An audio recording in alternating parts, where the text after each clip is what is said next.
আসসালামু আলাইকুম। আমি ডক্টর শাহ মোহাম্মদ সেলিম, প্রতিষ্ঠাকালীন বিএনপির ছাত্র যুব সংগঠক, বাংলাদেশ জাতীয়তাবাদী দল ছাত্র দলের চট্টগ্রাম বিশ্ববিদ্যালয়ের 100 ছাত্র নেতা ছিলাম। শহীদ রাষ্ট্রপতি জিয়ার স্নেহধন্য একজন কর্মী হিসাবে, দেশনেত্রী বেগম খালেদা জিয়ার একজন স্নেহধন্য কর্মী হিসাবে আজকে আগামীকালকে 7 নভেম্বরকে কেন্দ্র করে আমি আগামী প্রজন্ম সহ নবপ্রজন্ম সহ আগামী দিনের বাংলাদেশ নিয়ে যারা কাজ করবেন, যারা বাংলাদেশ নিয়ে কথা বলবেন, তাদেরকে উদ্দেশ্য করে আজকের এই আলোকিত কুমিল্লা চ্যানেলের মাধ্যমে দেশবাসীর উদ্দেশ্যে 7 নম্বরকে নিয়ে কিছু কথা বলতে চাই। আপনারা জানেন, ঐতিহাসিকভাবে 1975-এর 7 নভেম্বর বাংলাদেশের জন্য একটি নতুন রাজনৈতিক সূর্যের উদয় ঘটেছিল। বাংলাদেশে একদলীয় শাসন ব্যবস্থা জাতাগলে নিষ্পেষিত হয়ে 30,000 রাজনৈতিক কর্মী হত্যা করে দুর্ভিক্ষ সহ বিভিন্ন অনাচার অবিচারের মাধ্যমে স্বাধীনতার পরে বাংলাদেশ যখন পর্যদুস্ত হয়ে ভুল লুণ্ঠিত হয়েছিল, ঠিক তেমনি সময়ে আকস্মিকভাবে তৎকালীন সময়ের প্রধানমন্ত্রী শেখ মুজিবুর রহমান সাহেব আওয়ামী লীগের একটি কুচক্রী মহলের দ্বারা নিহত হয়ে রাষ্ট্রীয় ক্ষমতায় অধিষ্ঠিত হয়েছিলেন। সে রাষ্ট্রীয় ক্ষমতায় অধিষ্ঠিত হওয়ার পরে আমরা দেখেছি আকস্মিকভাবে 3রা নভেম্বর তৎকালীন সময়ে আরেকটি সামরিক চক্র খন্দকার মুস্তাককে সেই মসনদ থেকে হটিয়ে 3 দিনের জন্য একটা রাষ্ট্রীয় ক্ষমতা নিয়ে একটা সামরিক শাসন জারির মাধ্যমে দেশটাকে আবার সেই বিদেশি দাবেদার শক্তির কারাগারে পরিণত করার জন্য চক্রান্ত লিপ্ত হয়েছিল। ঠিক এমনি সময়ে বাংলাদেশের আপামর জনসাধারণ যখন সারা দেশের এই অস্থিরতা বিরাজ করছে, ঠিক এমনি অবস্থায় সিপাহী জনতার মাধ্যমে 7 নভেম্বর সিপাহী জনতার বিপ্লব সংগঠিত হয়। সেই বিপ্লবের মাধ্যমে বন্দী দশা থেকে মহান স্বাধীনতার ঘোষক শহীদ রাষ্ট্রপতি জিয়াউর রহমানকে সেদিন বন্দী দশা থেকে মুক্ত করে এনে তারা বাংলাদেশ সেনাবাহিনীর প্রধান হিসেবে ঘোষণা দিয়ে সকল সামরিক বাহিনীর লোকজন থেকে শুরু করে বাংলাদেশের সরকারের মাধ্যমে তারা সামরিক আইন জারি করেছিল। এবং আমরা বিশ্বাস করি 7 নভেম্বর যদি সৃষ্টি না হতো তাহলে আধিপত্যবাদ বাংলাদেশ থেকে কোনো অবস্থায় নির্মূল হতো না। তারপরে শহীদ জিয়ার রাজনৈতিক দর্শন, বাংলাদেশি জাতীয়তাবাদের আদর্শে বাংলাদেশের মানুষকে একত্রিত করে বহুদলীয় গণতন্ত্রের যে প্রবক্তা হিসাবে উনি বাংলাদেশের রাজনীতিতে আবির্ভাব ঘটেছিল, এটা আজকে চিরস্মরণীয় হয়ে আছে। বাংলাদেশের বর্তমান রাজনৈতিক পরিস্থিতি কিন্তু একটি ক্রুশিয়াল সময় পার করছে।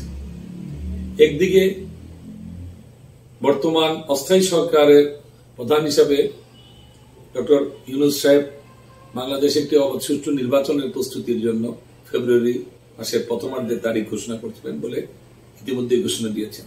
সেই ঘোষণাকে কেন্দ্র করে বাংলাদেশ জাতীয়তাবাদী দল তার নির্বাচনী প্রস্তুতি হিসাবে ইতিমধ্যেই গত 2-3 দিনের আগেই বিভিন্ন সেক্টরগুলিতে প্রায় 263টি আসনে মনোনয়নরত প্রার্থীদের নাম ঘোষণা করেছে। এর মধ্যে কুমিল্লাও বিচ্ছিন্ন কোনো ঘটনা নয়। কুমিল্লার 2টি আসন বাদ দিয়ে 11টি আসনের মধ্যে 9টি আসনে ইতিমধ্যে বিএনপি তার প্রার্থিতা ঘোষণা করেছে। আর কুমিল্লা 6, যেটা কুমিল্লা সদর, দক্ষিণ সদর, কুমিল্লা আদর্শ সদর এবং সিটি কর্পোরেশন নিয়ে গঠিত, সেই আসনে একইভাবে মনিরুল হক চৌধুরী সাহেব এবং আমিনুর রশিদ ইয়াসিন সাহেব সহ অনেকেই এই আসনের প্রার্থিতার যোগ্যতা রাখে। আমরা যারা প্রতিষ্ঠাকালীন বিএনপির ছাত্র যুব সংগঠক ছিলাম, আজকে যারা বিএনপির নেতৃত্বে আছে, তাদের অনেকেই আমাদের হাত ধরে এই জাতীয়তাবাদী দলের আদর্শে অনুপ্রাণিত হয়ে আজকে বাংলাদেশের রাজনীতিতে তারা আছে, কুমিল্লার রাজনীতিতে তারা অবস্থান করছে। আমাদেরও আকাঙ্ক্ষা আছে, ইচ্ছা আছে যে আমাদের পার্লামেন্ট নির্বাচন থেকে শুরু করে যে কোনো নির্বাচনে যদি আমাদেরকে দলযোগ্য মনে করে, তাহলে আমরা সেই নির্বাচনের জন্য আমরা নিজেদেরকে প্রস্তুত রেখেছি। দলের জন্য আজকে প্রায় 50 বছর বিএনপি সৃষ্টির আগ থেকে সেই 7 নভেম্বর যেদিন সিপাহী জনতার বিপ্লব সংগঠিত হয়েছিল বাংলাদেশে, আপনি শুনে আশ্চর্য হবেন।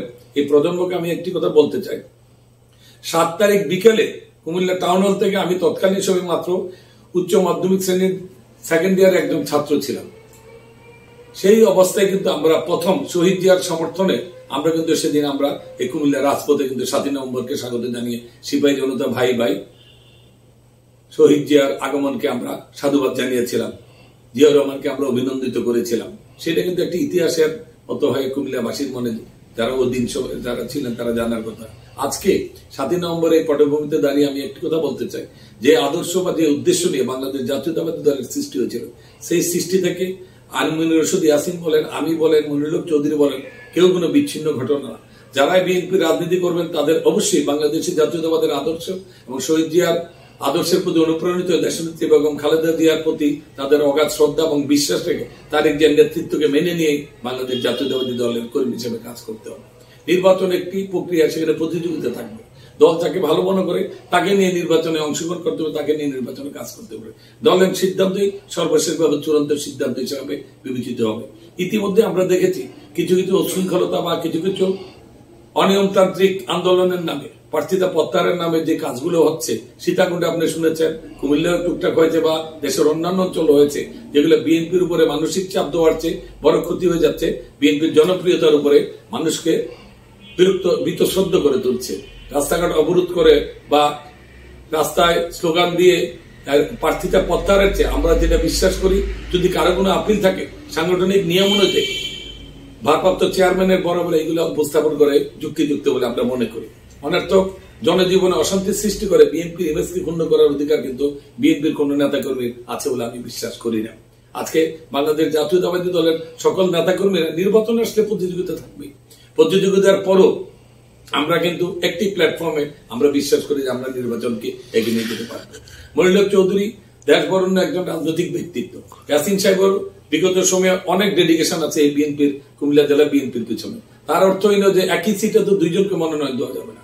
দল যাকে ভালো মনে করেছে তাকে মনোনয়ন দিয়েছে। আমরা যারা প্রতিষ্ঠাকালীন বিএনপির যারা আমরা নেতৃবৃন্দ আছি, যারা কর্মী আছি, আমরা বিশ্বাস করি দলের পক্ষ হয়ে আমরা শুধু কুমিল্লা নয়, সারা বাংলাদেশের যেখানে আমাদের সুযোগ হবে, আমাদের যারা সতীর্থরা নির্বাচন করছে, আমি ব্যক্তিগতভাবে ডক্টর শাহ মোহাম্মদ সেলিম সমস্ত আসনগুলোতে আমি কাজ করার জন্য আমি মানসিকভাবে প্রস্তুতি নিয়েছি। ইনশাল্লাহ আমি বিশ্বাস করি আমাদের বিজয় সুনিশ্চিত হবে।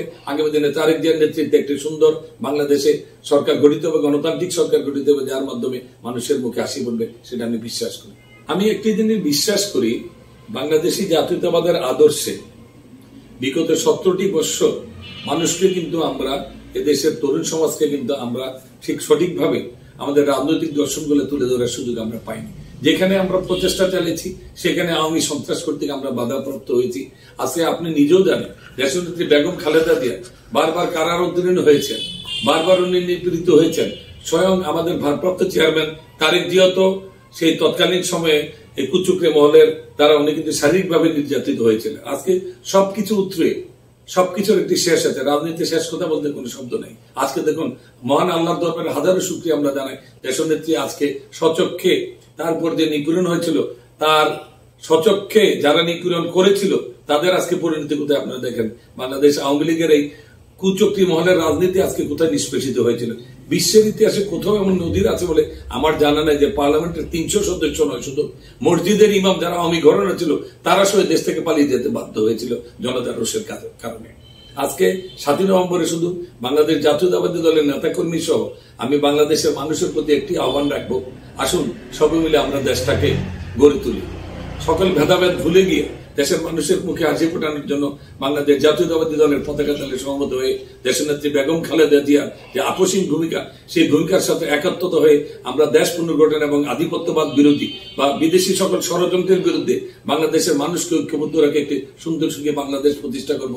এই প্রত্যয় নিয়ে বিগত 24-এর গণবিপ্লবে যারা শাহাদাত বরণ করেছে, মহান মুক্তিযুদ্ধে যারা শাহাদাত বরণ করেছে, শহীদ রাষ্ট্রপতি জিয়া রহমান সহ সকল শহীদদের প্রতি শ্রদ্ধা জানিয়ে আগামী দিনগুলোতে যেন আমরা বাংলাদেশকে একটি নতুন বাংলাদেশ হিসেবে রূপান্তরিত করতে পারি।